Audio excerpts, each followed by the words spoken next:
Karen fined me for using my own pool, claiming it violated HOA rules. One problem, I'm not even part of the HOA. So I locked the pool, posted legal warnings, and exposed her power trip. She tried to retaliate, but that was just the beginning. When I bought my dream home in a quiet, sun-soaked Florida suburb, the last thing on my mind was HOA drama. The house was perfecta backyard with a pool. I should have known the moment I met Karen that trouble would follow.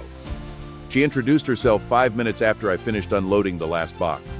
I gave her a polite nod.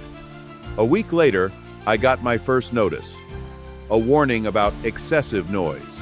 The noise? Then came warnings about my unapproved patio furniture and non-regulation fence height. But the final straw came when summer hit, and I decided to host a pool party. The next morning, a fine appeared in my mailbox. Unauthorized pool. Use $150 fine. I stared at the letter for a good 5 minutes. Unauthorized? It was my pool, my backyard, my property. I marched down to Karen's house. She opened the door wearing that smug smile. Oh, hi there. Did you get the notice? Yeah, I did. And I think there's a mistake. You fined me for using my own pool? Karen crossed her arms. According to the HOA guidelines, all pool use must be approved in advance to ensure safety and compliance. It's in my backyard. I didn't even build it, it came with the house. Still, She said, shrugging. rules are rules. You've got to be kidding me. I suggest you read the handbook.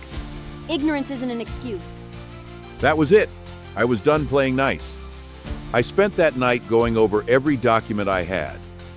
And sure enough, buried deep in the HOA guidelines, Karen had slipped in clauses that gave her absurd control over private amenities, but only for HOA members. That's when I had a thought. What if I wasn't actually part of the HOA? My house, due to a weird zoning technicality, was not under the HOA's jurisdiction. Somehow, Karen never noticed or assumed I wouldn't either. The next morning, I put a massive padlock on the pool gate and hung a sign, "Private property, HOA has no jurisdiction. Trespassers will be prosecuted." Later that day, Karen came storming down the sidewalk.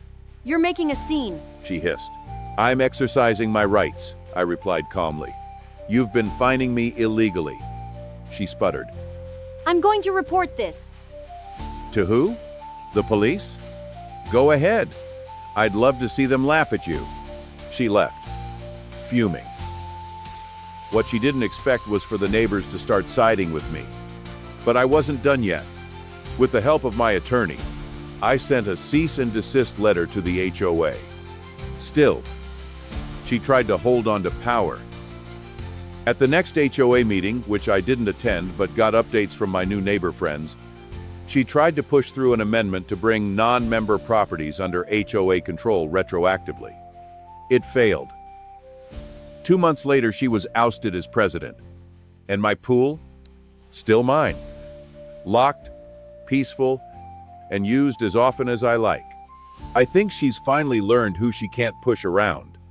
And if not, well, the lock's still there. And so are the cameras.